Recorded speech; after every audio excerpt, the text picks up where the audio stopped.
Heart disease is the #1 killer of Americans. More than 383,000 cardiac arrests happen in the United States alone each year. 10% of those victims are expected to survive if they are provided with emergency services. Now, 70% of Americans would say that they are not comfortable providing any emergency service because they don't know what to do. 88% of cardiac arrests that do not happen in the hospital happen inside the victim's home. That means that if you ever do have to use a basic knowledge of CPR to save a life, it is very likely that it would be the life of someone that you love. Basic knowledge of CPR saves lives, and therefore it is very important for each person to have just a basic understanding. Most healthcare professionals agree that a little action, a little bit of emergency service is better than no action at all. So today I would like to talk to you about what you need to know about cardiac arrest, what you can do even if you have no CPR training at all, how CPR can save lives, and what you can do, avoid doing to lessen the impact of cardiac arrest. According to the American Heart Association, cardiac arrest is something that happens when the electrical currents in the heart start acting chaotically, causing the heart to stop beating. This is different than a heart attack, which is caused by a blockage of blood to part of the heart. A heart attack can cause cardiac arrest. Now, CPR can be given to anyone with cardiac arrest, and cardiac arrest can happen to anyone, including adults, kids, and children. Anyone who is a victim of near drowning, anyone who has had a drug overdose or other trauma. A person who does not have proper CPR training, according to Mayo Clinic, should only give chest compressions.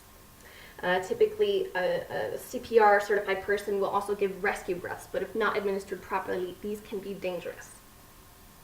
They can also take away from the time that you could be giving the chest compressions, which have been considered, as of recently, more important than the rescue breaths.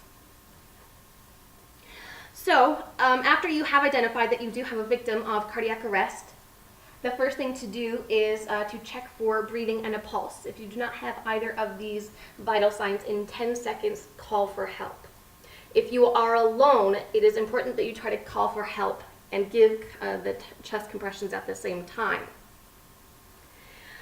For adults and children, what you want to do to start the chest compressions is interlock your fingers, and use straight arms to push down on the sternum of the victim. For small children, you can use one hand. You want to compress the chest 2 inches, and you want to give compressions at a rate of 100 beats per minute. For infants, it is important that you only use 2 fingers to give the compressions, again at a rate of 100 beats per minute, but only compress about 1.5 inches. After each compression for the infants, kids, and adults, you'll want to allow the chest to recoil completely. Now, fast, effective compressions are absolutely essential. Chest compressions simulate a heartbeat when the heart is not beating. That means that the chest compressions are helping to deliver oxygen to vital organs, including the brain. Now, if the brain does not receive oxygen in 4 to 6 minutes, brain damage can occur, and if the body does not receive oxygen within 8 to 10 minutes, the victim can die. So why don't we give the rescue breath? Well, improperly administered rescue breaths, including breaths that are too rapid or forceful, can cause gastric distension, which is an expanding of the stomach. This can cause the victim to vomit. This can cause fluid to go into the lungs, which can cause pneumonia.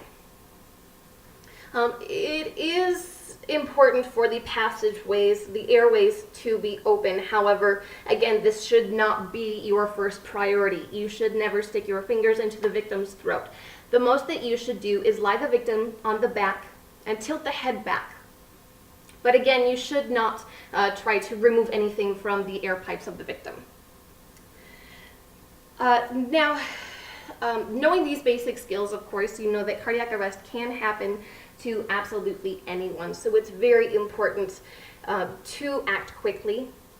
A good skill to, something to remember is the call first, call fast. Again, 100 beats per minute for every victim. And again, just knowing these basic, very basic skills, which most people are absolutely capable of, can save lives. Again, you do not need to be absolutely 100% certified to do something to help a victim.